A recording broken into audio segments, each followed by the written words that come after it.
Alina was under the impression that her spouse was incorporating sleeping drugs into her tea. She emptied it out that evening while he feigned to fall unconscious and stepped away.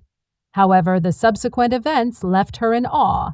The narrative I am about to recount is a work of fiction and does not accurately represent actual events. I hope you find it engaging.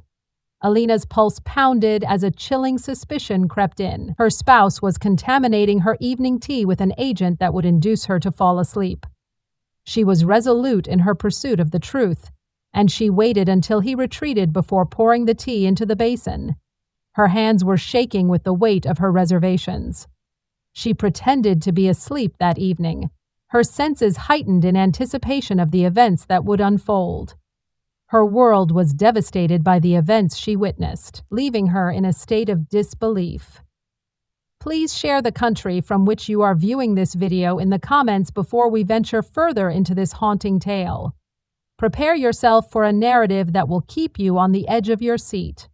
Alina felt as though she had been hollowed out by an unseen force, her vitality having been sapped as if she were a mere shell of her former self. Her existence in Berlin had been a vibrant mosaic of ambition and pleasure just 6 months ago. Her career as a financial analyst at a prestigious firm had filled her with pride, as her keen mind effortlessly navigated complex data.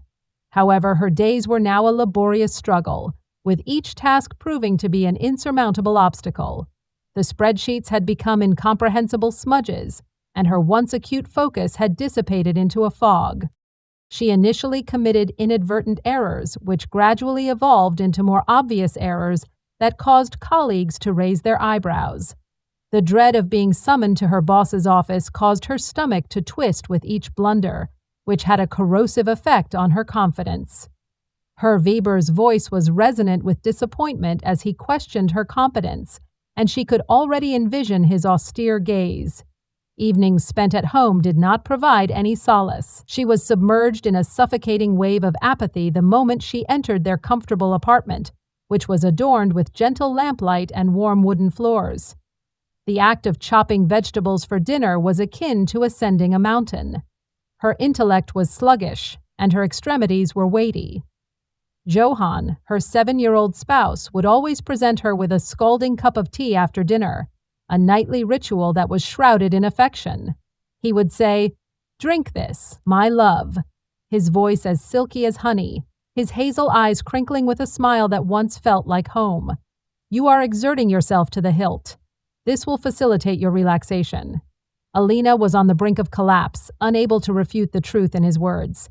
However, the tea had a disconcerting quality that she was unable to disregard, a subliminal undercurrent. After consuming it each evening, she was overcome by a tidal wave of lethargy that compelled her into a profound, almost unnatural slumber.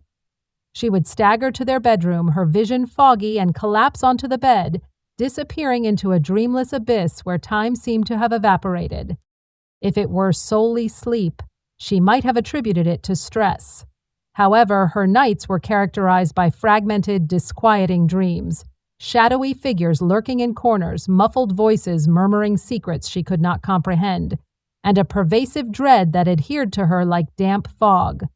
She would awaken each morning with a fractured sensation, her head throbbing as if she had been drugged, and a persistent suspicion that something essential had been lost in the night. The symptoms became increasingly bizarre and subtle. In addition to the profound exhaustion, her thoughts were obscured by a mental fog, which caused her to become disoriented and inattentive. She neglected critical deadlines, omitted grocery lists, and misplaced her keys. She was unable to recall the name of Klaus, a colleague with whom she had worked for nearly a decade, as she stood immobilized in a meeting one ignominious afternoon. Her cheeks were on fire as she fled to the restroom to collect herself, and his bewildered gaze seared into her. She muttered an excuse. Johann, who was always the devoted spouse, appeared to be unusually detached from her unraveling state, or perhaps he was choosing to ignore it. His rituals remained consistent. He would brew her tea, inquire about her day, and provide soothing reassurances. However, Alina began to observe fissures in his facade.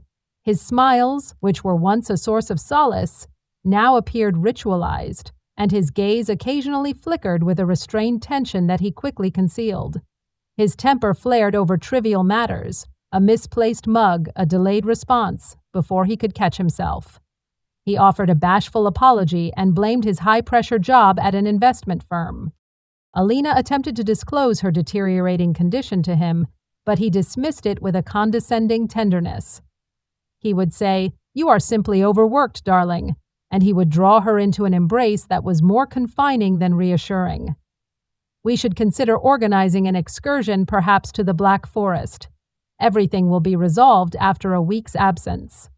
However, Alina's intuition, which was once a dependable and acute source of guidance, warned that her difficulties were more profound than mere fatigue. She was unable to identify the problem, but she was aware that something was profoundly amiss. Her instincts were filled with ambiguous, disquieting warnings, akin to the distant murmur of a storm on a clear day. One evening, as Johann served her another cup of tea, she experienced a sudden surge of anxiety. She gazed at the amber liquid, the vapor curling like a ghostly portent, and a terrifying thought pierced her mind. What if he is drugging me? Is it possible that Johann is intentionally causing me to pass out? The concept was almost sacrilegious, absurd. Johann, her confidant, her companion, and the individual who had supported her through the highs and lows of life. How could he betray her in such a cruel manner? However, the inquiry remained with her like a specter, refusing to be brushed aside. What could have caused her to feel so miserable? What was the cause of her declining health as time progressed?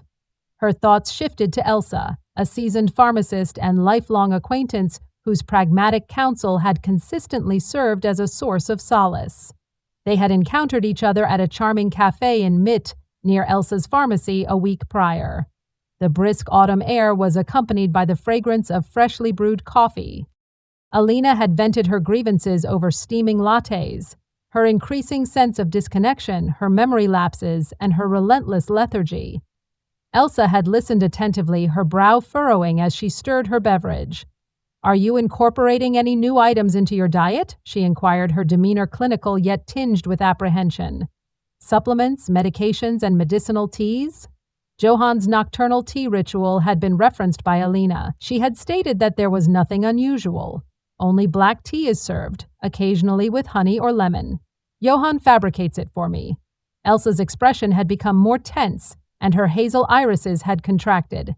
"Is the tea consistently the same? Is the flavor identical to the brand?" Alina had responded with a shrug, clearly perplexed by the inquiry. "I believe so. He manages it." Elsa's voice was urgent and subdued as she leaned forward. "If these symptoms persist, it is recommended that you undergo a blood test. It may be a deficiency or something else, for the sake of safety." At the time, Alina had dismissed Elsa's caution as professional paranoia. However, her friend's words resonated like a siren as suspicion deepened. She resolved to contact Elsa, her hands shaking as she dialed from the tranquility of her office during lunch. "Elsa, it is I," she announced, endeavoring to maintain composure in spite of the tremor in her voice. "I require your guidance. The situation is urgent. What transpired?" Elsa inquired, her demeanor immediately becoming attentive. "Are you in good health?" Alina hesitated before allowing the words to escape. Her debilitating exhaustion, her jumbled thoughts, and the horrifying possibility that Johann was interfering with her tea. Her silence was laden with apprehension as Elsa listened without interrupting. Elsa's voice was steady yet pensive as she spoke after Alina had concluded. "Alina, I apologize for the potential alarming nature of my remarks. However, it appears that your symptoms may be attributable to the use of sedatives or sleeping medications. Fatigue, memory impairments, and even disorientation may result from certain medications, particularly when administered on a consistent basis. It is not uncommon for them to be placed in food or beverages, as they are readily dissolved and leave no trace." Alina's heart was pounding and her breath was seized. "Do you believe that Johann may be administering me a drug?" "I am uncertain," Elsa replied, her voice measured. "However, you must ascertain the answer. For a few days, refrain from consuming the beverage and observe your emotional state. Alternatively, ensure that he believes you are consuming it. When he is not present, pour it out. Switch the glasses. Anything that will enable it to be tested. Additionally, Alina, document everything. Evidence will be required in the event that an error has occurred.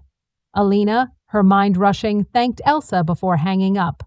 The notion that Johann could betray her was a heart-wrenching stiletto that twisted with each pulse. However, she was unable to disregard the accumulating evidence, which included her symptoms, his peculiar behavior, and the tea. She was determined to uncover the truth, regardless of the anguish it would cause. Alina observed Johann as he prepared her tea with his customary flourish that evening. Her skin crawled as he slid the cup across the kitchen table, the porcelain clinking gently against the wood. His movements were deliberate, almost theatrical, and his kindness was now tinged with an artificial sheen. "Here, darling," he called. "This will facilitate your relaxation. It has been an extremely difficult day for you." Alina's senses were on high alert as she accepted the cup, her fingertips brushing against the heated ceramic. The tea had a faint chemical undertone that was scarcely discernible, yet impossible to disregard. It was scented with chamomile. In her mind, Elsa's cautionary tale regarding sedatives flashed, the ease with which they could dissipate in a beverage, leaving no trace. She expressed her gratitude by forcing a smile that appeared to be attempting to conceal her true feelings. "I shall consume it shortly." Johann sat across from her, his gaze peculiarly intense, as if he were anticipating her to consume. Her skin was prickled by a cold perspiration, and her pulse pounded in her ears. This is it, she thought, her resolve fortifying. She rose from the table and proceeded to the living room window, holding the cup as if she were indulging in its warmth. The city lights twinkled beneath her, a stark contrast to the darkness that was enveloping her residence. She poured the contents into a potted ficus on the sill, pretending to take a drink. The liquid soaked discreetly into the soil, causing the plant's leaves to tremble slightly. She deliberated her movements to avoid suspicion and returned the empty cup to the table after another false intake. She expressed a slight grimace in an attempt to ascertain his response. "It tastes different tonight." "It is possible that I am simply exhausted." Before he could recoup, Johann's smile faltered for a fraction of a second, and his posture stiffened. He stated, "I may have brewed it for an excessive amount of time," his tone being slightly too informal. Alina suggested that it was possible that she was suppressing a yawn in order to achieve a certain effect. "I anticipate retiring early tonight." She stood, swaying slightly to sell the act, and staggered toward the bedroom, her nude feet frigid against the hardwood floor. The placid exterior of Johann's demeanor was betrayed by a fleeting moment of unease as his eyes followed her. Alina fell onto the bed, restraining her respiration and drawing the covers over her head to resemble the profound drugged slumber she had previously experienced on numerous occasions. The hall's diffuse light framed Johann's silhouette as he lingered in the doorway, causing her heart to pound. He approached after a brief period, his steps being both gentle and deliberate. He gently jolted her shoulder as he leaned over her, his breath warm against her cheek. He whispered, "Alina," his voice barely perceptible. "Are you currently asleep?" Despite the exhilaration coursing through her veins, she maintained her composure, breathing deeply and evenly. Johann retreated, gently closing the door behind him, satisfied. Alina's hearing was strained to detect any sound as she lay motionless. She detected the slight creak of furniture and the rustle of documents, followed by a protracted silence that caused her nerves to fray. She slid out of bed, her nude feet cold against the floor after several agonizing minutes, certain that he was occupied. She crept into the living room and peered around the corner, her breath seizing in her throat. Johann sat at her laptop, the blue light of the screen casting harsh shadows across his face, illuminating the lines of tension carved into his features. He typed rapidly, perusing her personal documents, bank statements, emails, and files. Alina's blood froze as she observed him copy files to a USB drive, take photographs of confidential documents with his phone, and print others, all of which he tucked into a sleek leather folder. His movements were brisk and well-practiced, as if this was not his initial breach of her trust. He accessed her online banking account, navigating with a level of comfort that caused her stomach to turn. She observed him photograph her passport, tax returns, and a manuscript of her will. Her knees nearly collapsed when he printed a loan application with her name. This was not merely betrayal. It was a deliberate, methodical dismantling of her life. Her most apprehensive fears were realized. Johann was not merely concealing something, he was executing a malevolent plan to deprive her of her life while she was asleep. However, what is the reason? Was it money? Lust? A yearning to abandon their shared existence? She recollected every detail, including the folder he concealed in his briefcase, the file names he copied, and the documents he photographed. Upon his completion, he warily surveyed the room as if he were detecting her presence. He retreated to the bedroom, his strides proceeding with caution. Alina retreated beneath the blankets, pretending to slumber, but her pulse was beating so loudly that she was concerned he would hear it. He hovered over her, his hand brushing her hair as he whispered, "Sleep soundly, my love. Everything is under control." A tremor of revulsion ran down her spine as the words, which were once compassionate, now dripped with menace. Alina waited until Johann's snores reverberated from the living room settee, and the television's gentle murmur obscured her movements. She lay awake, her mind rushing as she attempted to reconstruct the pieces of his betrayal. She called Elsa from the sanctuary of her office the following morning, after he had departed for work, her voice trembling with urgency. She acknowledged the truth, but she was unable to maintain her composure. "Johann is betraying me. I observed him last night as he accessed my bank accounts, stole my documents, and combed through my laptop. He is even attempting to obtain a loan in my name." Alina's dread was penetrated by Elsa's firm voice.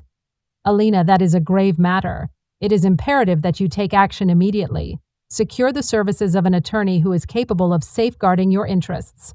Alina, gripping her phone, stated, "I have already reached out to Friedrich Müller. I am scheduled to meet with him today." Elsa announced, "I will be visiting.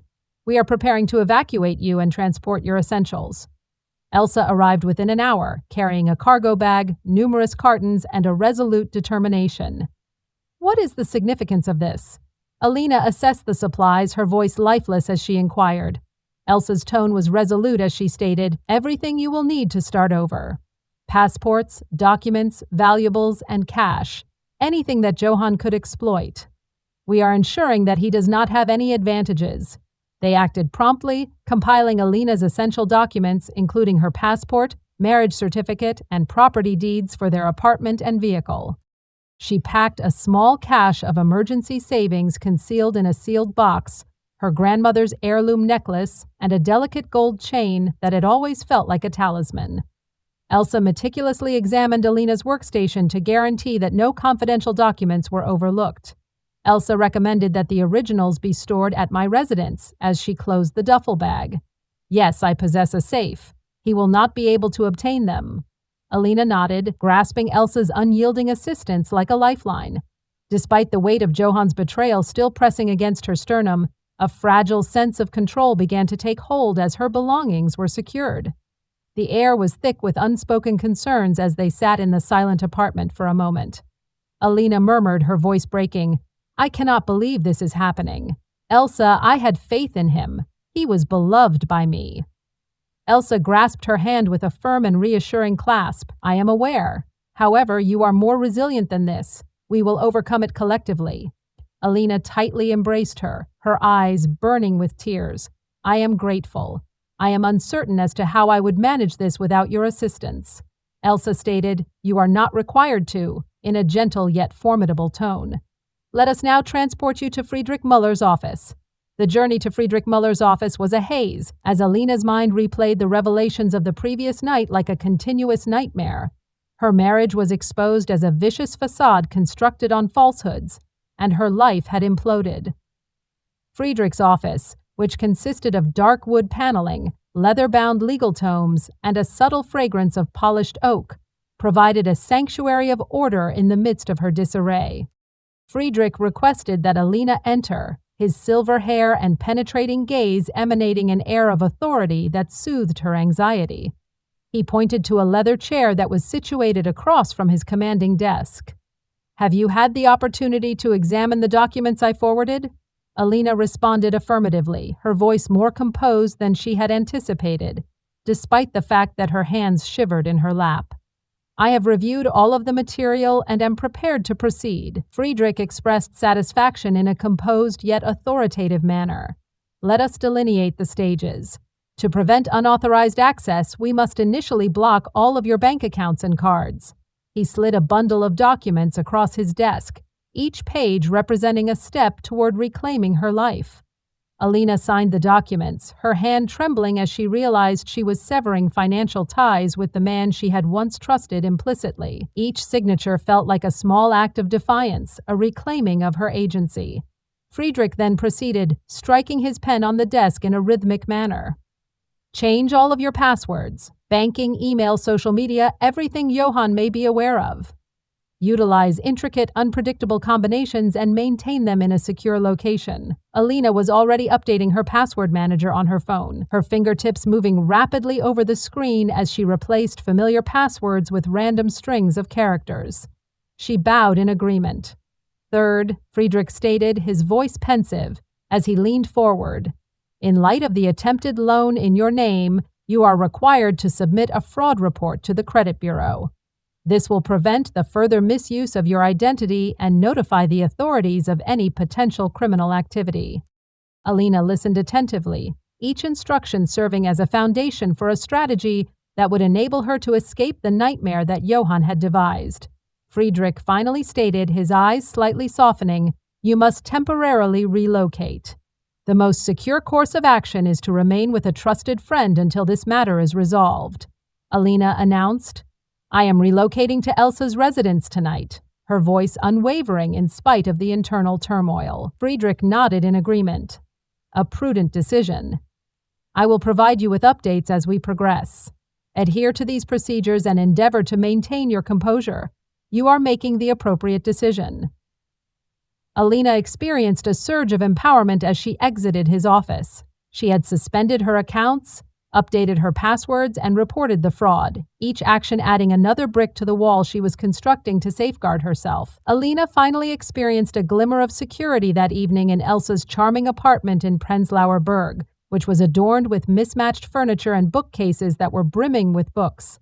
Johann contacted her via telephone as she was in the process of unpacking her possessions. She gazed at the screen, her pulse racing before responding. "Greetings. Alina, what is the reason for your disregard for me?" Johann's voice was frenzied, tinged with a desperation that she had never before encountered. "I have been making phone calls throughout the day. What is it that you are seeking?" she inquired, her tone icy and her fingertips grasping the phone tightly. "What is the situation?" he demanded, his voice abruptly raising. "You are behaving peculiarly. What is your current location?"